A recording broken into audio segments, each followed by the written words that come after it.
Direto para a entrevista do dia com a Denise Campos de Toledo. E eu converso agora com a Adriana Ventura, que é deputada federal pelo Novo aqui de São Paulo, uma das representantes da Câmara na CPMI do INSS. Deputada, boa noite, obrigada pela presença. Adriana. Boa noite, Denise, um prazer participar com vocês aqui na Gazeta. Bom, e vamos falar então da CPMI, não é? Porque a gente sabe que tem uma investigação da Polícia Federal que continua em andamento, inclusive hoje houve depoimento lá na CPMI do Bruno Oliveira Bergamaschi, que é deputado da PF, que entrou nessas investigações, é responsável pela condução do inquérito. Tem um processo no STF, agora o ministro André Mendonça foi escolhido como relator. A CPMI pode ir além disso, além dessas investigações que já estão em andamento? Olha, eu espero que vá, porque eu acho que a grande questão da CPMI é você colocar várias pessoas fazendo uma varredura em tudo o que aconteceu. Então, várias pessoas com visões diferentes, porque o que a gente precisa é de um pouco de equilíbrio, né? Parece que a gente tem hoje um mundo onde tem visões estanques, narrativas diversas, mas a gente tem que olhar fato, tem que olhar dado. Então, tem um papel muito importante, principalmente, que a gente tem que pensar que somos representantes da população. Então, é a população que está lá questionando, porque senão parece aquela coisa distante, o aposentado é roubado, e aí, como é que fica isso? Então, hoje, o delegado Bruno, ele está em depoimento ainda, né, um depoimento secreto somente com parlamentares, e tivemos também a defensora pública, né, a Patrícia Chaves. E para mim, Denise, há muito que ser revelado, né, porque a gente percebe que há uma narrativa, dependendo de como você olha o mundo, a narrativa muda, e não pode ser assim, fato é fato, desconto é desconto, né, matemática é matemática, então a gente precisa apurar fatos. Agora, as indicações são de que esse desvio de recursos, essa cobrança irregular das aposentadorias, teria começado em 2019. Então, o maior período foi 2019 até 2024. Agora, foram convocados os ex-ministros da Previdência e também os ex-presidentes do INSS desde 2015. Por que 2015? Olha, na verdade, foi feito um corte temporal, mas só deixa eu fazer um ajuste, Denise, até porque quando você olha o relatório do Tribunal de Contas da União, eles não falam de 2019, eles falam de 2016. Então, existia desde 2016 um levantamento que tinha centenas de milhões, 300 milhões, que depois passou para 400, que depois passou para... Foi aumentando, e o que a gente tem que em 2019 o número era 700 milhões, só que em 2022 era 700 milhões de reais, só que quando vira 2023, o que acontece? Bum, sobe para 1,3 bi. E quando 2024, dobra, 2,6 bilhões de reais. A questão desse 2019 causa muita estranheza, porque parece que estão querendo colocar culpa no ex-presidente, quando a gente vê que é uma coisa que vem há vários e vários mandatos presidenciais. Então, voltou para 2015 justamente para pegar todos os governos, Dilma, Temer, Bolsonaro, Lula e por aí vai. Então, a impressão é que eles perceberam que era muito fácil. E aí foi avançando mais, como tem em outros crimes no país. Não é? Você não tem uma barreira para segurar, não tem mecanismos de conferência. E isso tem uma questão, inclusive, do próprio aposentado ou pensionista, que ele recebe simplesmente no banco e não tem o extrato. Muita gente foi ver depois que saíram as denúncias, foi pedir o extrato, porque você recebe aquilo, quando tem o reajuste, falou, legal, aumentou, teve reajuste, mas você não olha o que é descontado. Não olha, inclusive eu achei muito interessante hoje, porque no relato da defensora pública, porque eles deveriam assim, cuidar de vulneráveis, ser a voz, ela mesma afirmou que muitos não olham o extrato, não sabem, não entendem. Então, e ela falou que havia um padrão que tinha descontos. Primeiro, o mais das pessoas que ganhavam menos ainda, aqueles que tinham um salário mínimo, e era sempre de R$30 a R$90, R$30 a R$90. Então, é triste ver, porque estavam explorando justamente os mais vulneráveis, aqueles, inclusive, que viviam em regiões longínquas, tribos indígenas, quilombolas. É muito triste, porque eles também não têm acesso à justiça é mais difícil. Então, é bandidagem pura, bandidagem pura. E é o que acontece também em outros golpes, de uma parte, mas a questão, por exemplo, de empréstimo consignado fraudulento, pega exatamente a pessoa mais carente, que tem menos informação, menos acesso, menos condição de se defender depois, né?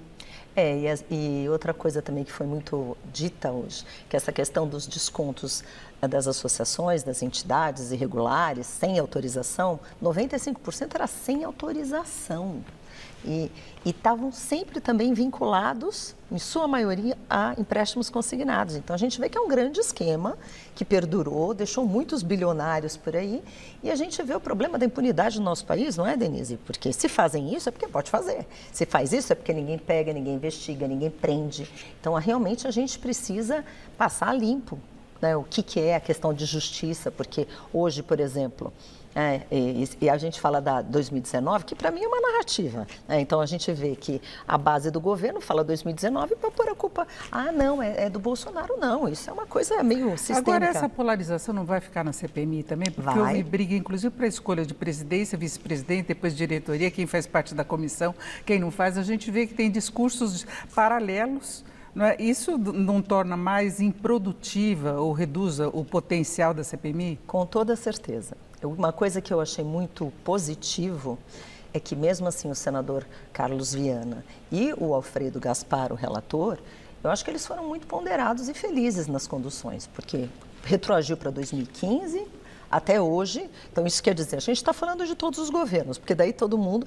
Outra coisa, as regras são as mesmas para todos, a questão dos requerimentos de informação, a questão também de quem convocar, quem não convocar, chamaram todos os diretores de previdência, de benefício, chamaram todos os presidentes de INSS, então a gente percebe, a gente tem que ouvir todo mundo. Agora, a única coisa que eu acho é que a gente precisa realmente buscar fato, buscar dado, porque está todo mundo cansado. E a outra coisa é como combater essa impunidade. É exatamente isso, é como evitar que isso se repita, inclusive em relação ao consignado e essa questão que tem da Previdência, que é um problema seríssimo. Antes de a pessoa receber aposentadoria, os bancos já estão ligando para ela para oferecer consignado. Isso quer dizer vazamento de informação interna em relação a isso. E o mais triste de tudo é que ainda vai aparecer muita coisa nessa história. E vem de muito tempo, não é coisa recente. Vem de muito tempo e é um esquema. É um esquema e liga, tem vazamento, alguém tem vazamento de dado do INSS para fora, tem vários servidores envolvidos, é generalizado. Agora, o triste é ver que, ainda que seja devolvido dinheiro para o aposentado, o dinheiro que foi roubado, né? Esses bilhões e bilhões estão fora do país, estão por aí. E o que estão fazendo? Estão indo atrás desse dinheiro? Não. Tem que rastrear, não é? Então, tem que rastrear, a gente tem que ir atrás, porque tem muita gente, esse dinheiro roubado, precisa ir atrás, precisa culpa, porque parece que foi resolvido, a gente está devolvendo, então o aposentado vai lá, faz o acordo, que eles estão fazendo esses acordos, né? Desde que ele já não tem entra. mais de 1.300.000 acordos formalizados. Pois porque assim, é natural. Com correção pelo IPCA, né?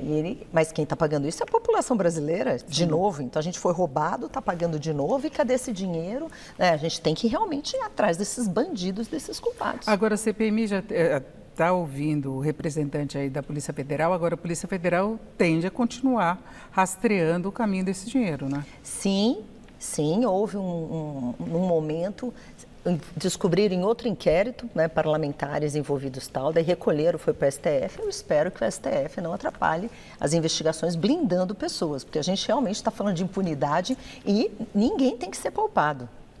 Exatamente. 180 dias é suficiente, é o prazo da CPMI? A gente está trabalhando muito para isso, tanto assim que é toda segunda-feira, começa à tarde, vai até quando acabar. Quinta-feira, logo cedo, vai o dia inteiro até acabar. A gente está trabalhando bastante, bem comprometido. E a gente sabe que ele vai ter no ano que vem muita mobilização em torno das eleições, isso acaba dispersando a atenção. Agora, a senhora disse há pouco, né, deputada, que os parlamentares representam o povo brasileiro. E nós tivemos quase a aprovação e discussão daquele projeto da blindagem de parlamentares, que seria uma casta superior, imune a qualquer investigação. E já houve casos de assassinatos envolvendo parlamentares, não é? O caso da Marielle, nós já tivemos outro, a Flor de Lis também. Como é que a senhora vê essa situação? Essa pauta está enterrada? Na verdade, não está enterrada. Porque eu acho que são dois assuntos que se misturam. Primeiro, há uma impunidade e, assim, a partir do momento que existe foro privilegiado, você já percebe que alguns estão acima da lei, ok? Então, nós temos 55 mil autoridades com foro privilegiado. No caso dos parlamentares federais, é o STF o foro deles. E isso também tem representado muita impunidade, que você vê nesses últimos 10, 15 anos, quem foi condenado pelo STF. E teve muito escândalo de corrupção, muito problema. Agora, então, precisa ser votado a PEC do fim do foro, que já passou pelo Senado, pela Câmara, só falta votar em 2 horas no plenário, só que faz 6 anos que está engavetado, e era isso que a gente esperava. Só que agora vem uma PEC da blindagem, que por causa dos abusos de autoridade do Supremo Tribunal Federal, os parlamentares estão construindo um relatório que ainda não foi apresentado. Esperava-se que seria votado essa semana, mas o relatório não apareceu. Mas você tentou uma coisa muito abusiva, né? Então, mas o que se tinha em mente era que não é uma questão de proteger. Uma coisa é proteger o mandato, porque a Constituição não está sendo cumprida por causa dos abusos. Outra coisa é blindar, não pode investigar, não pode fazer. É um absurdo. Pedir autorização para qualquer investigação. Pedir autorização para qualquer investigação, de maneira nenhuma. Todo mundo tem que continuar com o seu trabalho de investigação e quem erra tem que ser punido. Não tem que blindar parlamentar, tem que proteger o mandato do parlamentar, que não é do parlamentar, é da população. Exatamente. Bom, vamos acompanhar essa discussão, porque a população acabou se manifestando, né? A avaliação geral do Congresso não é das melhores. Nem pouco. Então, é isso. Eu agradeço muito a participação da deputada federal, a Adriana Ventura, que é do Novo, aqui de São Paulo. Mais uma vez, obrigada. Uma boa noite. Boa noite, Denise. Um prazer estar com vocês no Jornal da Gazeta. É isso. Agora com vocês.